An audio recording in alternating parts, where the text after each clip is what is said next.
مهما طالت عليك المحن ومهما ضاقت بك السبل عليك بباب واحد تطرقه تفتح لك السبل كلها، بلا ما تبقى محن راسك مع هاد الطريق تسدات وهادي تسدات وهادي تسدات، وانا ما عندي زهر وانا عندي العكس، وانا تخطيت شي حاجه وراه ولد خالتي ولا مقوس عليا ولا هاد الدرب ديال الحضايه ما خلاونيش ندير. خويا راسك من هادشي، قف على باب الكريم واساله من كرمه.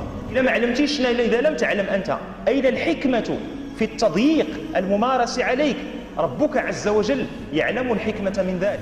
سله فقط ان يفرج عنك. النبي عليه الصلاه والسلام ما دار لا هذه ولا هذه ولا هذه، دق على باب الكريم فجاءوا المنح الربانيه من عنده، منح كلها جات من الغيب، حتى حاجه ما جات من الشهاده، باقى المنحه الكبرى فوق هذا كله. وهذه قضيه ما كتحتاجش منا لكثره الهضره، نبقاو ندويو فيها بزاف، اكثر ما كتحتاج منا جميع كثره التطبيق. هذه ملي تكون انت حاط جبهتك للضص وساجد لرب العزه والجلال، خصك تطبق ديك الهضره ديال تذلل عن الله. لكي تصلح عبادتك عليك أن تصلح عبوديتك لله سبحانه جل جلاله. ولا تزيرات بك الوقت قول راه غير سيدي ربي بغى يسمع مني الدعاء، وسيدي ربي بغى يسمع مني تنقرا القرآن، وسيدي ربي بغى يشوفني واقف في الثلث الأخير من الليل كنصلي ليه وتنطلبه، سيدي ربي بغى يشوفني شوية ديك القفوزية والنفخ اللي كان فيا بغى يشوفني شوية تفشيت. كتلقى بنادم تلقاه قداش بارك الله صعصع يجري على درب، ولكن ملي كتجي شي مرضى وكتدخل ليه مع عظامو كيشد الفراش اش كيبدا يقول؟ الحمد لله الحمد لله. اش غدير؟ الحمد لله. ايوا الحمد لله، اش ما كنتيش كتقولها ملي كنتي طرانقل واشري؟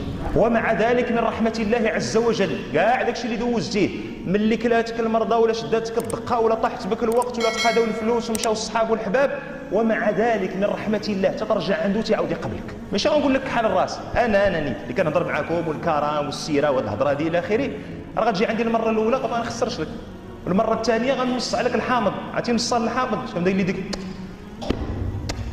والمره الثالثه غنبدا نسد الباب، والمره الرابعه غنبلوكيك في التليفون، والمره الخامسه نقدر نخرج معاك فاصون نقول لك العيبات الله يرضي عليك بدل الساعه اخرى كاين البيبان عطيني ما كاينش انا واش بدت لك انا شنو صايب عطيني اتساع نقدر نخرج معاك اللعيب الله يسر حالتنا وخلاص.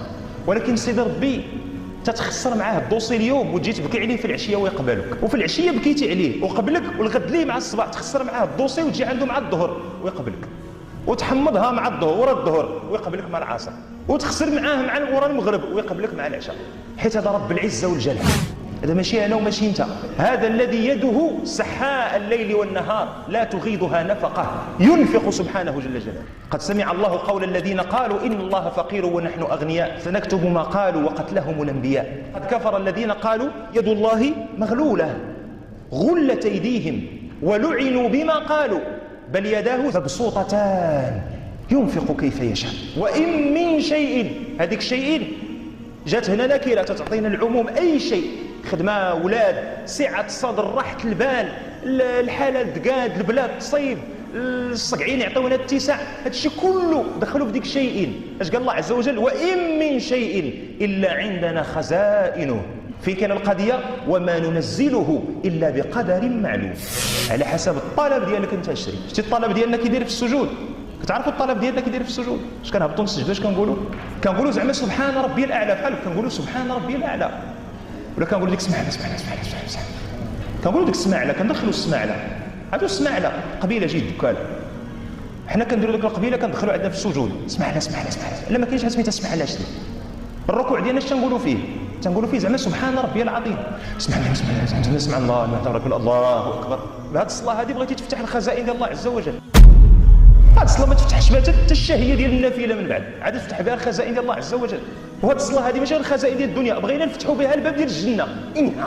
بغيت تفتح البيبان ديال الجنه بالصلاه كلها ملاوطه. شتي انت يجيبوا لك هذيك الصلاه ديالك انت يقول لك هكاها ما تقبلهاش وبغيتي تعطيها الله عز وجل. اذا كي قلنا لاصلاح العباده لا بد من اظهار العبوديه لله، التذلل والانكسار. فملي نقول لك سبحان ربي الاعلى حاسب راسي كنقول سبحان ربي الاعلى. غتقول لي راه كنصلوا في المساجد والائمه عموما في المساجد الله يجازيهم بخير واخدين بالقضيه ديال التخفيف، كاين اللي مريض كاين اللي عيان كاين اللي كذا، ما اذا اما احدكم بالناس فليخفف. اما لو قلت سبحان ربي الاعلى سبحان ربي الاعلى سبحان ربي الاعلى راه غيقول هو الله اكبر ويقول الله اكبر. الا قلتي سبحان ربي الاعلى خرجت من قلبك احسن من 68 جمله ديال الدعاء خارجه من هنا. وغنقول لكم من فوق هذا الشيء كله عندك غير 5 الصلوات ديال الفريضه هما اللي عطاك الله عز وجل. كاين النافله، هو توسع مع راساتك في النافله. ملي تكون في داركم توسع مع راساتك في النافله، ماشي تجي للجامع وتصليها مرتاحه وملي تمشي للدار تكوغطها. كثير شي اللي بديتي كتصلي في النافله وسمعتي الماتش خدام، كدير السجده وكدير بابي كاربون بلا ما تعاود السجده الثانيه، غير كتضوب شي.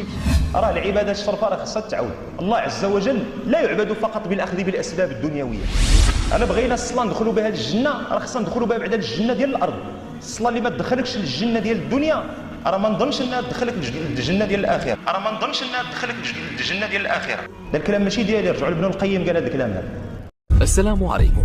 لا تنسوا الاعجاب بالفيديو والاشتراك في القناة تشجيعا لنا لنستمر بنشر المزيد إن شاء الله.